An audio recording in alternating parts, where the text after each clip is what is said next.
más noticias sobre los jesuitas en Japón, o mejor dicho, la tragedia de los jesuitas en Japón. ¿Cómo terminó este asunto? A fines del siglo XVI, el Japón, y noten que hemos elegido el Japón en una muestra de oportunismo mediático, ya que en el Japón se va a realizar el Campeonato Mundial de Fútbol. Así que en el siglo XVI el Japón tenía 20 millones de habitantes, no como ahora. Y la reputación de ser el país más belicoso de la región, una reputación que lo acompañó casi siempre. Allí se hablaba un solo idioma y poco a poco trataba de pasar de un gran número de señoríos fragmentados a un Estado nacional bajo el dominio militar. Tenía dos religiones que chocaban violentamente, el sintoísmo y el budismo. Dice el cronista que el cristianismo tenía quizá una oportunidad inigualable de proponerse al Japón como el credo nacional del nuevo Estado unificado. Se decía que el pueblo japonés estaba asombrosamente dotado para recibir y transformar ideas y religiones. Arguían que habían hecho eso con casi toda la cultura china, que habían recibido y transformado de un modo asombroso. Una vez que pensaron todo esto, los jesuitas, a fines de 1560, formaron un grupo numeroso y marcharon al Japón para insertarse en las fisuras abiertas por una guerra religiosa que también era civil. Entre los jesuitas que llegaron al Japón había un napolitano llamado Alessandro Valiniano. Estaba muy entusiasmado con la posibilidad de predicar en el Japón. Sus opiniones sobre los japoneses, sin embargo, eran una mezcla de admiración y estupidez. Decía acerca, por ejemplo, de los habitantes de la India, en otro orden de cosas, que eran gente baja y bestial, y que no podían ser convertidos al cristianismo porque las personas de piel oscura eran demasiado perversas. En cambio, decía este filósofo, los japoneses eran distintos, sumamente cultivados e inteligentes. El caso es que 3 años después de su llegada, los conversos japoneses eran 150.000, flaco.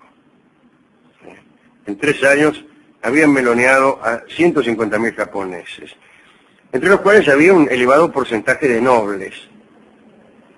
Jamás se había conseguido un resultado igual en cualquier otro lugar de Oriente. Y Valiniano aseguraba que los japoneses aceptaban el cristianismo sin que se los violentara. Es decir, no había necesidad de amenazarlos con una espada para que abrazaran la fe de Cristo. Dijo que lo hacían por gusto. Es muy gracioso que alguien se convierta en una religión por gusto, y más todavía en una religión como el cristianismo, ¿no? Y por una especial sensibilidad al relato heroico. Les gustaba escuchar cuentos de mártires y sobre todo la historia de Cristo. Discúlpenme. Valiniano decía también que los cristianos japoneses estaban dispuestos a morir por su fe y que la misión del Japón era la única que tenía perspectivas de convertirse en un reino cristiano autónomo, con una jerarquía nativa digna de confianza. Y todos los jesuitas compartían la opinión de Valiniano. Pero se presentó un problema. Ni Roma ni la España de Felipe II, que era entonces el país más poderoso del mundo, estaban dispuestos a que Japón tuviera un clero nativo y autónomo. Una misión jesuítica era entendida por el Papa y por Felipe como necesaria para establecer un manejo casi de tipo colonial del lugar al que se iba a predicar. Así que a Felipe y al Vaticano no les interesaba que los japoneses fueran cristianos, si es que al mismo tiempo preservaban su independencia. Me refiero a la independencia política y económica. Además, una jerarquía nativa era un riesgo de cisma.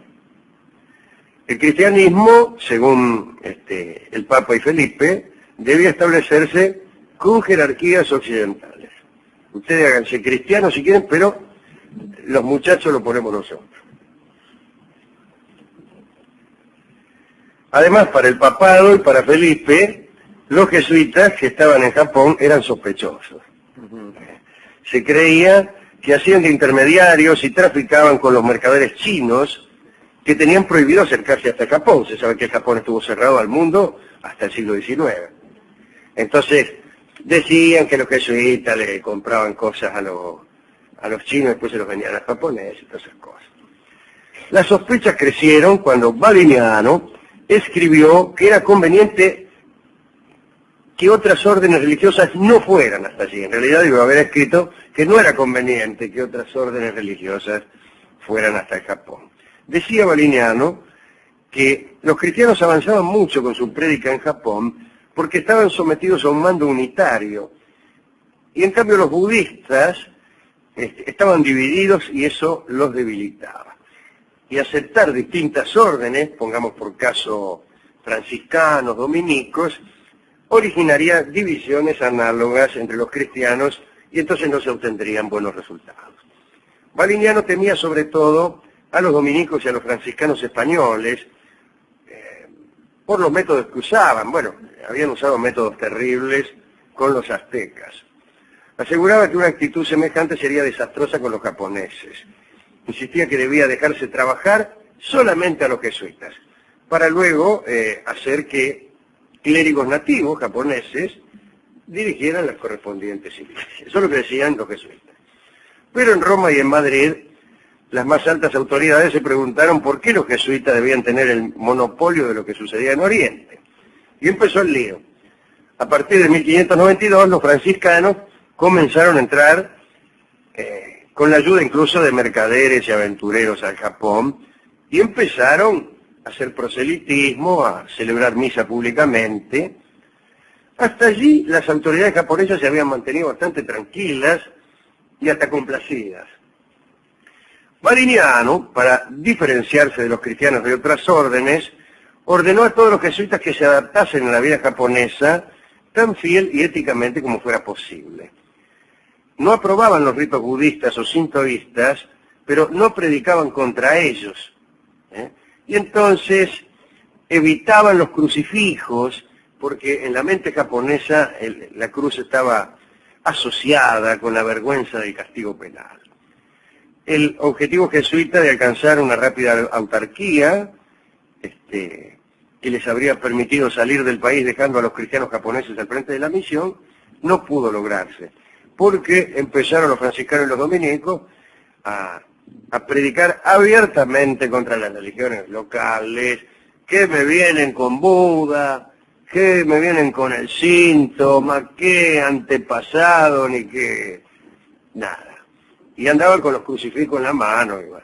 En el año 1608 el Papa Pablo V dio amplias libertades a todas las órdenes para que predicaran del modo que quisieran en el territorio japonés. Y llegaron miles de clérigos de todas partes al Japón a predicar. Y el gobernante japonés, Hideyoshi, empezó a preocuparse. Llegaron también barcos ingleses, que iniciaron naturalmente una campaña anti-española y anticatólica. El capitán inglés Richard Cox, así se llamaba, le advirtió a las autoridades japonesas que en Inglaterra los jesuitas no eran personas recomendables, les contó que habían coordinado planes con los españoles para desplegar una invasión, les contó la historia de la Armada Invencible, les contó la leyenda negra, les contó todo. Hideyoshi publicó un edicto que acusaba a los cristianos de haber llegado al país para difundir una ley perversa y apoderarse de la tierra.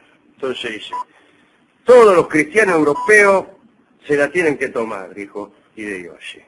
Y los cristianos japoneses deben renunciar a su fe. Todos los 150.000, ya habría más, cristianos japoneses deben renunciar a su fe. Y sucedió algo que nadie esperaba. Los cristianos japoneses tuvieron un estallido de fervor religioso. Era cierto lo que decía Valiniano. Estaban muy dotados para aquella para aquella religión, y pudieron verse japoneses flagelándose, mutilándose ritualmente. Varios murieron en su delirio extático, y esto enfureció todavía más a las autoridades. Tal como lo había percibido Valiniano, los japoneses conversos fueron cristianos de un coraje sin igual, y se convirtieron en víctimas de una persecución terrible. Entre 1614 y 1643, 5.000 cristianos japoneses fueron ejecutados en el fuego. Se infligían horrendas torturas a los que rehusaban retractarse. 10.000 murieron de esa forma. Los gobernadores locales agravaron los horrores cuando la ejecución en la pira no conseguía promover la apostasía, es decir, la amenaza de la acusación. Otros 5.000 fueron ahogados en las fuentes termales de Unzen. Y hasta tal punto llegó el espanto que los pocos jesuitas que quedaban dedicaban su prédica con exclusividad a enseñar a los fieles el modo de soportar el martirio. Para terminar, digamos que el cristianismo sobrevivió un tiempo en la clandestinidad en Japón. En 1658 ejecutaron unos cuantos en Nagasaki y ya pensaron que no había quedado ni uno. Urakami, una comunidad criptocristiana, eran cristianos pero se hacían los giles, consiguió sobrevivir hasta que se la descubrió recién en 1865. Era vos. Naturalmente ya no se castigó a sus habitantes, eran unos pocos que practicaban bautismo secreto, nada más. Esa fue la terrible historia de los jesuitas en el Japón, del cristianismo en el Japón, y de lo que produjo el contacto de estas tres fuerzas. El espíritu heroico del Japón, una religión que propiciaba el heroísmo, pero también el martirio, y las divisiones de las órdenes cristianas. Y además, las ambiciones políticas del papado y de Felipe II. ¿A quién dedicar esta charla? Bueno, a nuestros amigos japoneses, particularmente aquellos que van a organizar el Mundial de Corea. A nuestros amigos sintoístas y budistas, al japonés Hideyoshi, que era el gobernante japonés. ¿Cómo no? Porque empezó una persecución espantosa. Ese no. Bueno, a nadie más. Al otro jesuita tampoco, porque no quería los morochos. No, que no venía. A nadie más. Bueno. Yo sigo debiendo una charla, me parece a mí más interesante, sobre el Japón del siglo pasado. No del siglo pasado, del siglo XIX, ¿no? Y cómo el sintoísmo que está nombrado aquí, más otras fuerzas espirituales, políticas y económicas, vinieron a dar en lo que fue el Japón imperial, ¿no? Pero bueno, hágame acordar. Podemos hacerla para la inauguración del Mundial, claro, ¿cierto? El 31 de mayo. Hablar, claro, de las crueldades del general Yamashita, en los momentos previos a la fiesta inaugural. Claro, en los momentos previos a la fiesta inaugural, cuando salen todos los tipos con las banderas. Claro. Los gigantes japoneses este año. Claro. Ajá, está bien. ¿Y cómo es la fiesta inaugural? Bueno, ya ¿Usted vio cómo la prepararán? Sí. Lo que son horribles son los muñequitos agarrados de lobo, ¿no los vio? No los he visto. Bueno. ¿Cómo son? ¿Qué sé yo? Son muy raros, no tienen forma de nada, son extrañísimos. Hechos Son con tres computadora. muñequitos que hacen, como se acuerda como con el Mundial 78 que había un gauchito con la camiseta argentina. Listo, allá no iban a poner un gauchito. No, más bien. Quiere que en todas partes pongan un gauchito. No, pero tampoco es un japonesito. japonés. No, tampoco es un japonesito que pusieron, es una cosa muy extraña. Bueno, porque pues, ellos no creen que son japoneses.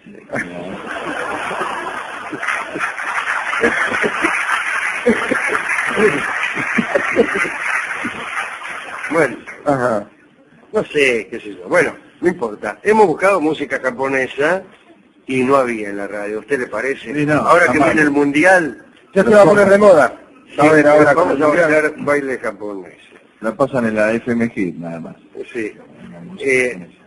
Pero sí, tenemos un tango que hace alusión a aquella prevención que los japoneses tenían con las cruces, en virtud de considerarlas como lo que realmente eran, instrumentos de tortura, ¿no? Ujú. Incluso algunos cristianos de los primeros siglos también tenían esa idea acerca de la cruz. No fue tan sencillo que la cruz abandonara su connotación de instrumento de tortura, de tormento y de muerte, para convertirse en símbolo de la fe cristiana. El tango se llama Cruz de Palo y lo va a cantar Nelly Omar. Probablemente la letra del tango disimule el hecho de estar referido, como ciertamente lo está, a la gestión jesuítica en el Japón. No hay en toda la letra ni una sola palabra que nos remita a estos hechos. No se nos nombra a Hideyoshi, a los jesuitas, a Boliviano, pero ¿por qué no se lo nombra? Está evitado adrede eso. Justamente, lo que más me hace sospechar es que no se lo nombra. Yo aprendí este método de razonamiento, no le quiero decir dónde, pero está muy vigente. Sí. ¿Sí? ¿Cómo demostrar esto? Bueno, ¿cómo demostrar que el tango Cruz de Palo se refiere a los japoneses? Justamente porque no los nombra. Y si no los nombra, ha de ser por algo. Algo tendría que ocultar el autor del tango, que me parece que es don Enrique Cadícamo, y creo que el autor de la bella música es Guillermo Barbieri. Bueno, algo tendrían que ocultar. Estaban hablando del Japón, pero no querían. ¿Por qué? Porque ya en el tiempo en que se compuso este tango, allá en 1929-1930, el Japón estaba creciendo en sus industrias y al mismo tiempo estaba necesitando materias primas que no tenía. Cuando usted tiene una industria poderosa y no tiene materias primas, lo primero que hace es, mejor dicho, hace algo, lo primero que hace es tachero. Sí. Lo primero que hace, no tache, lo primero que hace es Sí. invadir países que tengan petróleo, minerales, lo que usted necesite. Sí, señor. B, hacer que agentes internacionales manden preparar un tango alusivo a estas circunstancias. El tango es Cruz de Palo, lo canta Nelly Omar.